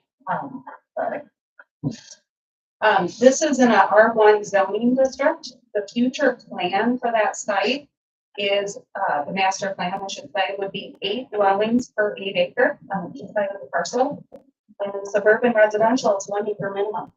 That property is going to be developed at some point. Do you want high density housing? Or do you want a school with some sweet kids that can stand up and speak intelligently and stare at you face to face?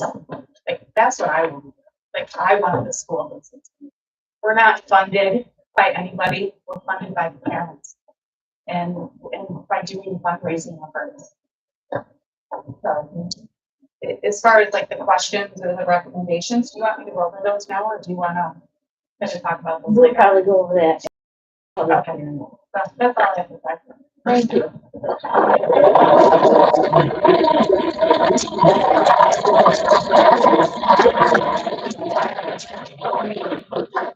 Anybody else? Yeah.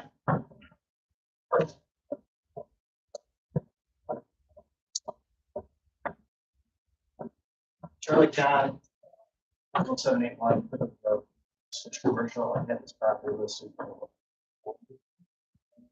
Had a couple different purchase agreements on it. I had a residential building, about 22 homes on it. I bought traffic, that would be a lot more than the school. And so this property has been legally split. We did a boundary land adjustment. It might not be showing up on the BSA website for its new parcel numbers, but it went through the proper channels. It was a legally formed parcel. And every time I come to these meetings, any proposal I have for any property, everybody's talking about traffic. It's always an issue. And if you really want to see traffic, you can put this in the context. Something good. Some houses.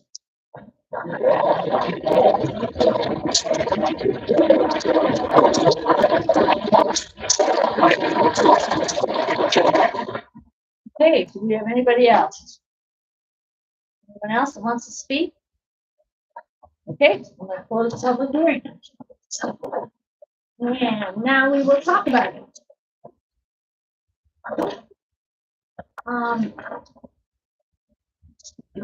I think, Paul, and I, correct me if I'm wrong, but typically when we have a special use application, we have a plan. A preliminary site.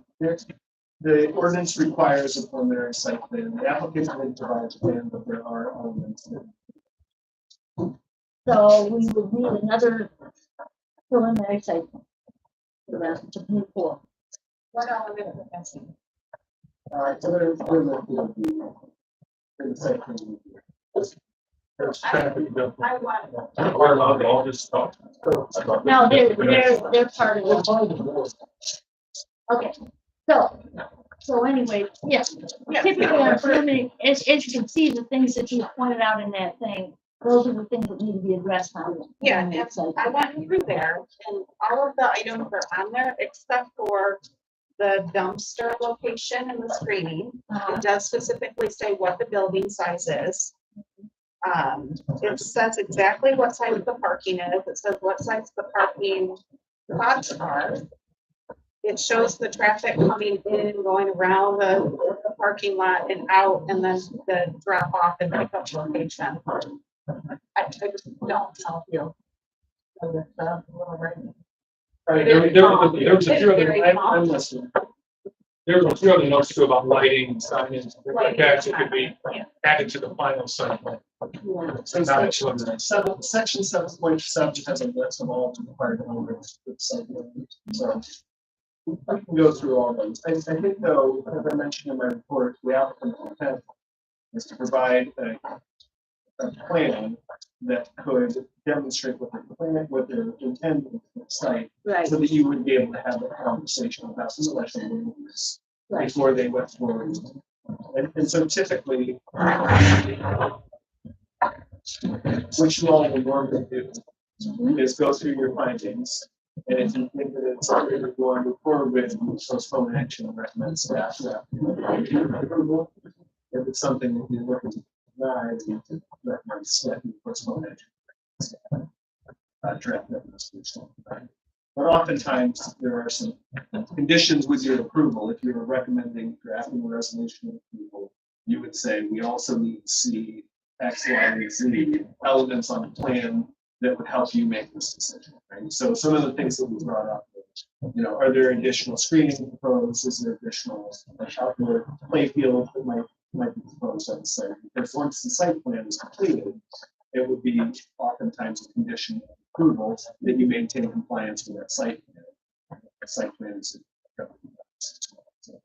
So those are some of the things that we see up there. And then I'm happy to go through offline that at this meeting, but go through that section 7.7 and talk about the specific site plan.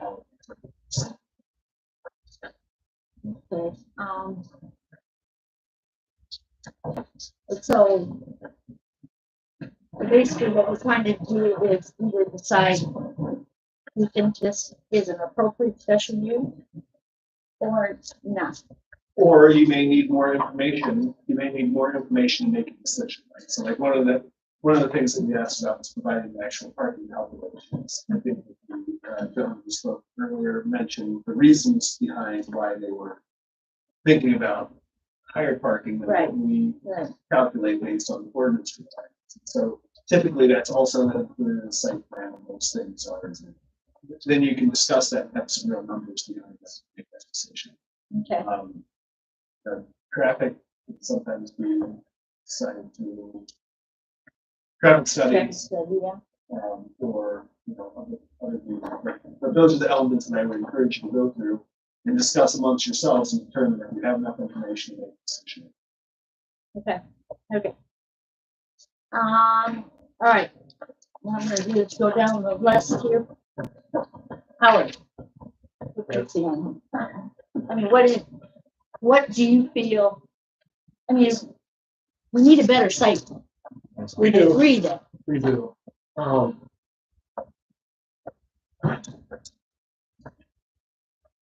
We allow the Russians down here to do their school. And it's the same zoning. Right. And that's on Lewis Drive. Traffic. People can't figure out that you try and make right turns wherever you can. If not, go to a stoplight. That's your part.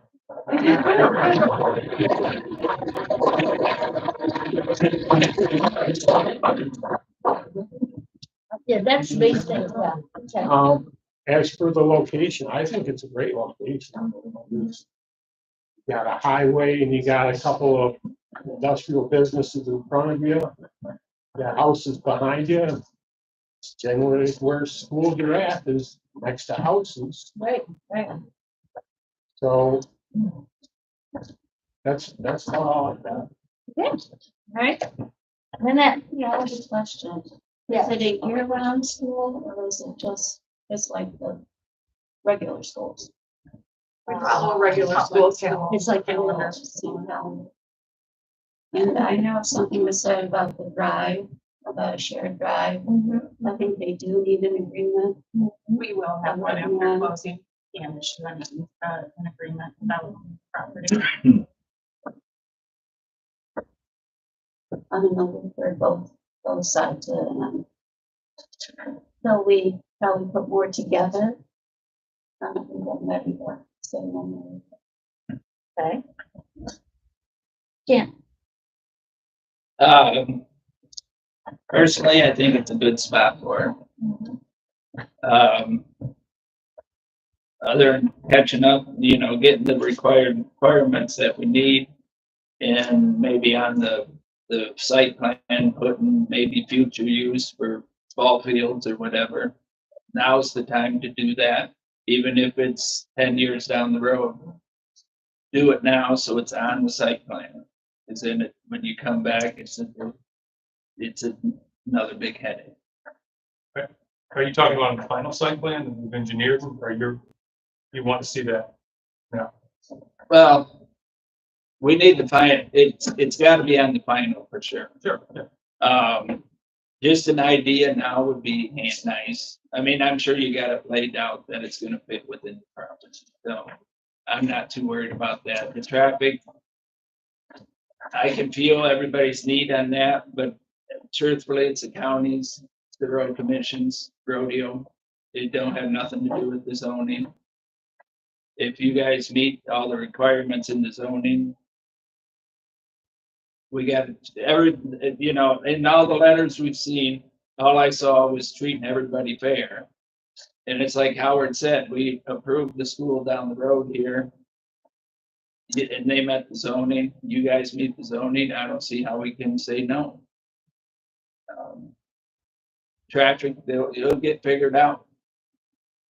So the roads are the roads, and not any of us can control that. True. So people just need to have patience. Is the biggest thing that I see on the roads. They all want to think that where they're going is more important than the next guy, and that's when issues happen. So I think it's a good deal. And I agree with them. As a parent of a student, I pulled out of Dexter a year ago, January, and that is homeschooled now. We need other options. And we need it, period. And if you can fit the criteria with the zoning, I don't see why not. Ron? So are you in the process of closing on the property? Yeah. We're waiting for plan approval. So we can go ahead. I mean, right now, we're looking at approval and special use, but we still with the contingency, the site plan needs to be updated with lighting plan, elevation information. I don't think we've had the township engineer look at it yet either. Did we get anything back from the township? Yeah, so like I said, there are some basic preliminary site plan elements. So you'll take 3 actions on a project like this. If you were inclined to approve the conditional use permit, that's one action, but you also have a preliminary impact of something. So typically you take the preliminary and the conditional use at the same time. As I said, historically, what we've done is postpone action on that conditional use, directed staff to draft a resolution of approval. And if there are other elements that you want to see on the site plan, we would make a recommendation about it. So your action tonight could be to postpone action and direct staff to draft approval. I don't know if that's enough for the applicants to move forward or not. If they actually approval, we can bring that to you back at your next meeting. And ideally, you all would be able to address some site plan items. It could just be the preliminary at that point, And that would be not ready to do the final. Is that correct? So then at that meeting, assuming you guys are moving forward favorably with use, you can approve the special land use and the preliminary site plan and the final. Okay. And that's where you get into the detailed engineering. Right. Hours of operation and all that. Yeah, so again, I would encourage you to go through those findings tonight. Okay. And then give us direction on how to handle this. Okay. As far as I'm concerned, I think a large site like that is a good fit for a school. Because we're not throwing kids in amongst all the homes and running around all of them. So you've got a nice large site. From what I'm seeing, you're planning on putting all your buildings up front, close to the Lewick Drive, which would be less intrusive to the people behind. We would require some type of screening or plantings or things along to protect the neighbors behind. Again, a couple of your neighbors are commercial or industrial buildings. So that's not it's not like they're going to complain about it. I think the traffic is a problem, but it's with everything. We did the Wolf project in the corner of Freer and just well, yeah. And they talked about doing a roundabout that would make it maybe easier. They at least did put a left turn lane. So, I mean, I think these are things that can be worked out. But we don't have control. I mean, if I could say, okay, I'm going to just make it 3 lanes all the way to Chelsea, if I had the ability to do that, I'd do it. But I can't. We have to deal with Washington County Road Commission and what they're going to do. So, I think it's a good use. I think got a big site there. Should not be intrusive to your neighbors. It doesn't sound like it's going to be huge. So, I mean, that's my thing. But anyway, so I guess what I'll do is I'll go through the finding. We have to, this is special land use consideration. Will be harmonious and in accordance with the general objectives of the Lyman Township Master Plan. Future land use plan in the master plan designates the west side of the parcel as high density residential, but the 8 dwellings per acre on the east side of the parcel as suburban residential with 1 acre minimum. Schools are typically located in residential areas. So the frontage on Lewick Drive to the west is used and designated as limited industrial.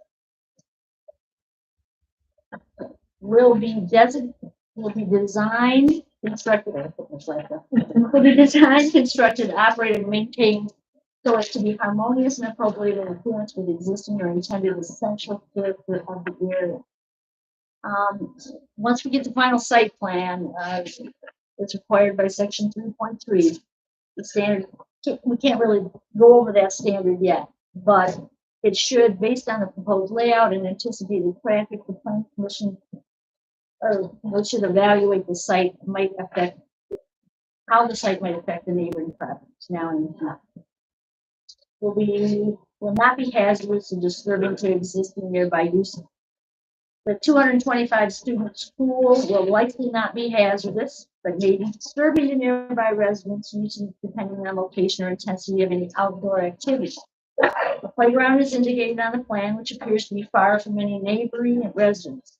The Planning Commission may want to discuss with the applicant if there's any other outdoor activities, which we will do that. I think at this point you're talking about having a playground and eventually some kind of sports. Is that what long term? Maybe. Yeah. So, I mean, but again, we've got a huge piece of property, so I think it's doable. I jump in. If that's perhaps something you suggest that you show that plan where it might go on the plan. On the preliminary, I mean, that's what we're doing, right? That's what the planning commission is doing right now, is evaluating what might go on the site and trying to make a determination. Does that have a playground in it? Yes, it does. Yeah, that's all we're doing. Okay. So you'll have to come back, and the reason I say that is because then we would have to come back and amend the site plan and amend the special use permit. So sometimes it behooves you. Let me see where am I? Okay. will not create excessive additional public costs and will not significantly decrease property values in surrounding properties. A private school should not be expected to create any significant public costs. It's not well and septic, so it's something that, you know, it's not going to tax sewer and water system, which we don't have. So, private school in the area is not expected to create any significant public costs. I mean, all the requirements and standards of this ordinance and any other applicable laws, standards, ordinances, and/or regulations. Subject parcel is located in R1A zoning district. The use of the site as a private school is considered a special use in this district. It is unclear whether the proposed site complies with the zoning regulations for the R1 district. It's only a one-page concept. Will be harmonious with the natural environment and our unique natural features. Post-school use includes substantial construction activities and will require site plan approval. These activities might disturb the natural environment and our unique natural features. A full site plan is required to assess the standard. You know, and again, we would add in some buffering, some trees, some things like that. And I think a lot of the site is going to be left natural. Yeah, it has some natural buffers on it. These are- So, okay, so those are the standards. You know, I'm good with having you, I mean, you know, need a motion for that, to write up something regarding approval based on these conditions that need to be met in the site plan. Are there any conditions that you would want to place on the use itself? The applicants mentioned specific drop-off times. Right, right. And you have the ability to memorialize things like that, especially if you. Yeah, I mean, typically on any type of special use, we want hours of operation. Any special things that, you know, I mean, like the church, the Russian church. They have a big celebration at midnight on Christmas Eve.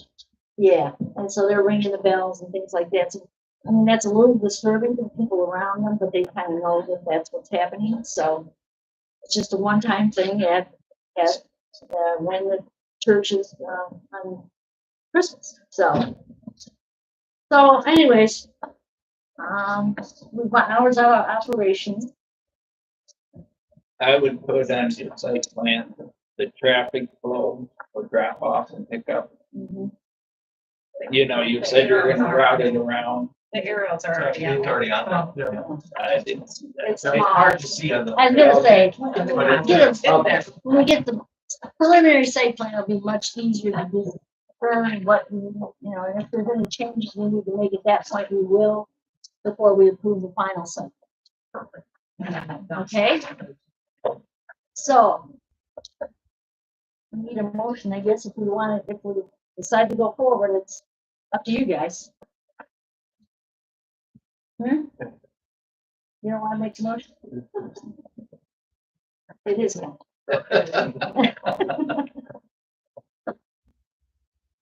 You want to direct Paul to write up a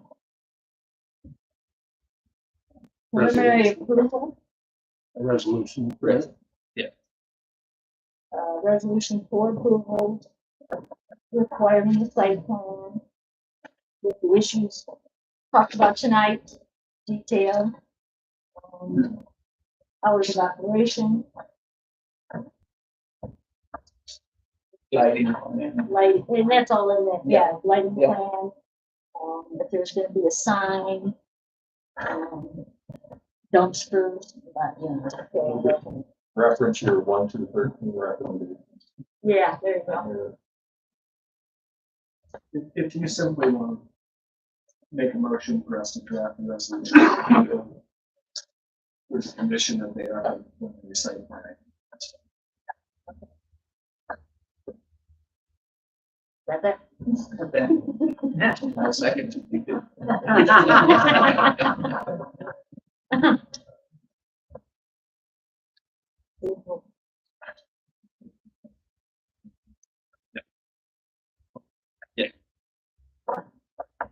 I will make a motion to proceed with directing all draft this conditional resolution. Or a resolution for the conditional approval. Right?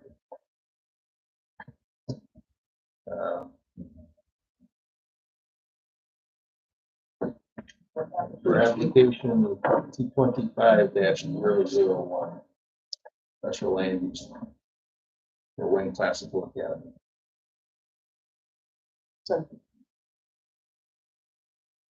Subject to the recommendations listed in all report 1 through 13. I'm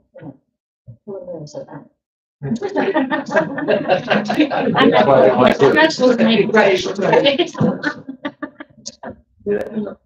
Say it in English.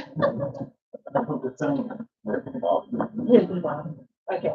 Second. Do we get, okay. Everybody in favor? Aye. Opposed?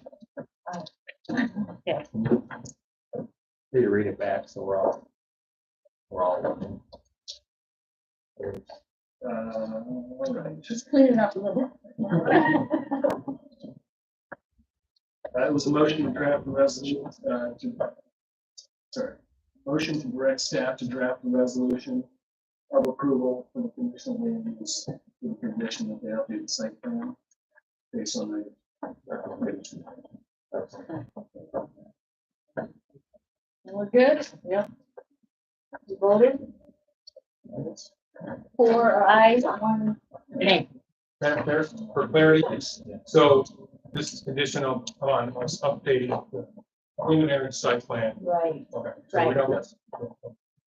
But again, that preliminary site plan has to go to our engineer. Yeah, that's fair. And then come back next month and we'll approve it. Next month. We didn't approve it now. Yeah, no, You that gotta comes come next back month. Yes, if conditions are met. Right. if you got done. Yeah. And then there will be an additional final site. Yeah, that's something. Got it? Okay. All right. I think that's it. Now, where are we? Thank you. Thank you. Township board activity.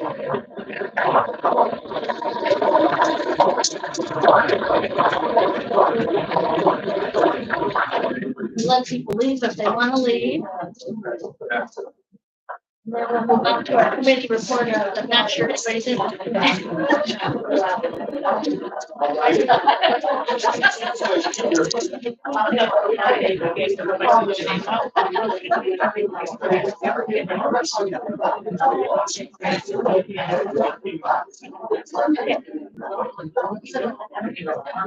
we're gonna give those people a few minutes to leave.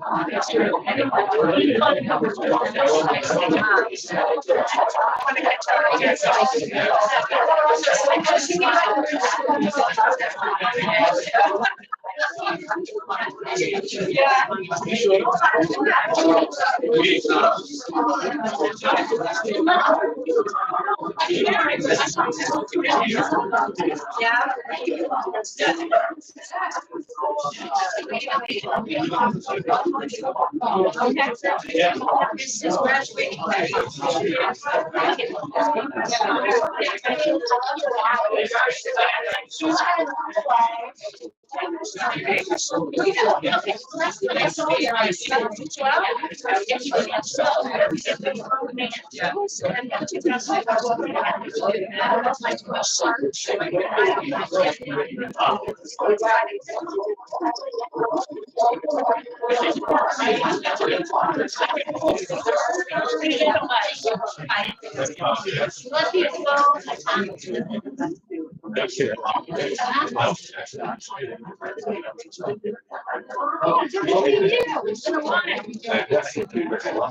I tried to find you on the phone book. Anyway. Well, we're gonna do the committee reports and then. Okay, anybody with final public comments today? Anybody with final public comments today? No, it's not right now. Township board activities, Nanette. What happened at the meeting? Nanette? I did. And that, what happened at your meeting? So, All right. We had a presentation from the senior center. And also we're live streaming the planning commission and the board meetings. And it's on that Lima Township. We can all sit there and watch it. That's yeah. Can you watch it while you know what? But you didn't sleep, really. Well, I got the fair board meeting the same night, so Oh, God. then I could look it up, you know, after. It is on there. I mean, I did look at it. Yeah, I watched the whole thing. Did you see the whole thing? No, it cut off at 9 o'clock. The live streaming. Okay, right when there was a vote, and we were like, what happened? Technical difficulties, it was the first time. Okay. Okay. Okay, so then, we did agree to hire Haynes County for a contract of $500 a month. Okay. We also approved the auditor's contract for $8,250. It's the last week for payment of taxes.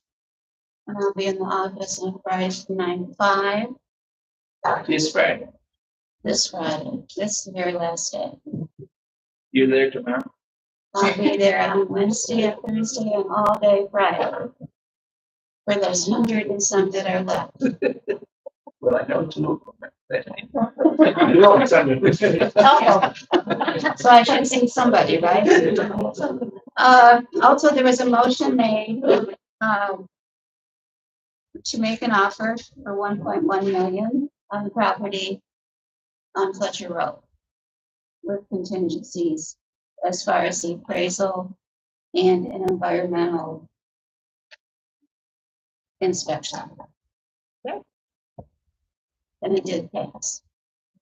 It did pass. 3-2. Any questions for Nanette? No? How long is the appraisal gonna take?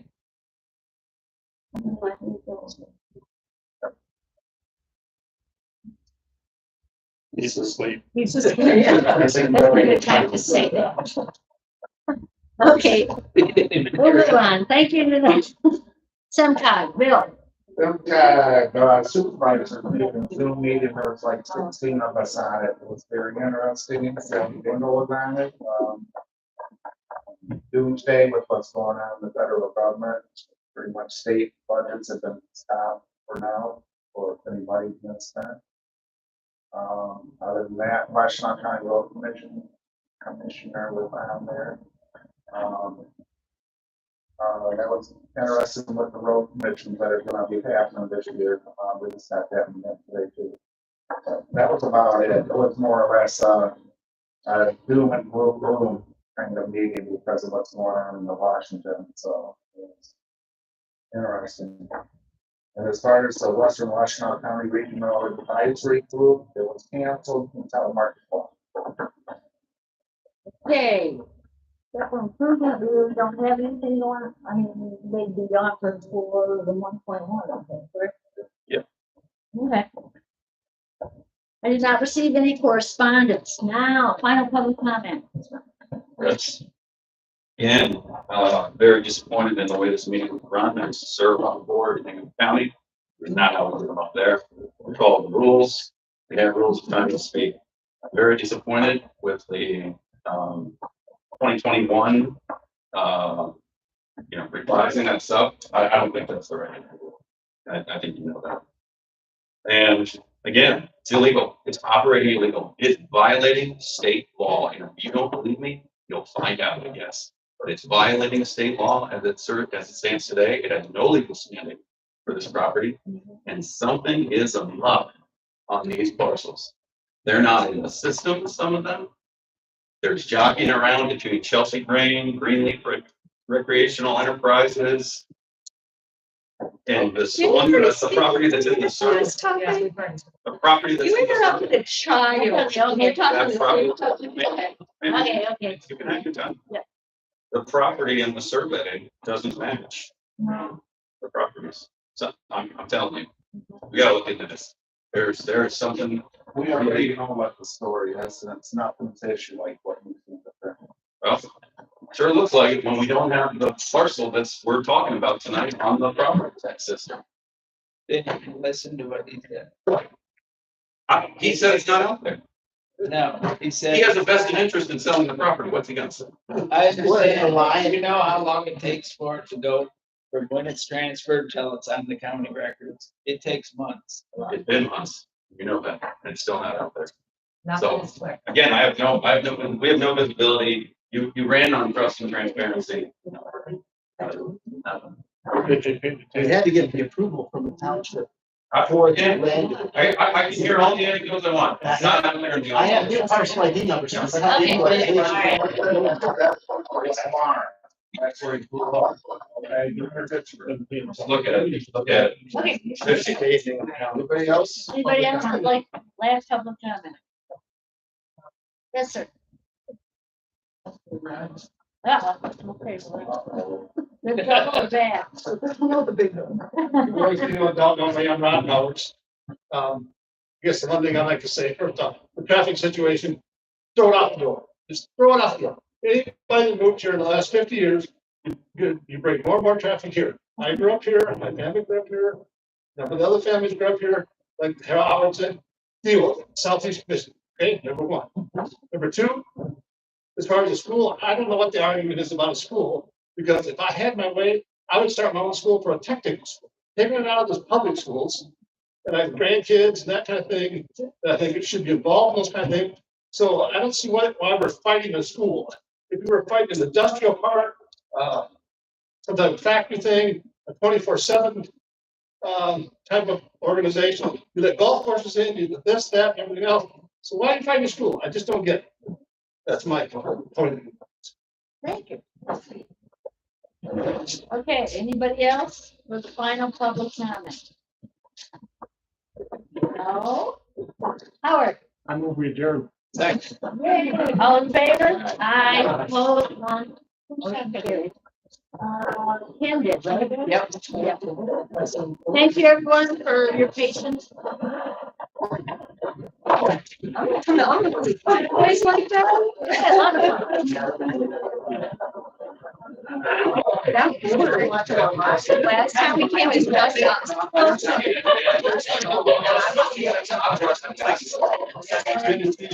Oh, my goodness. I'm so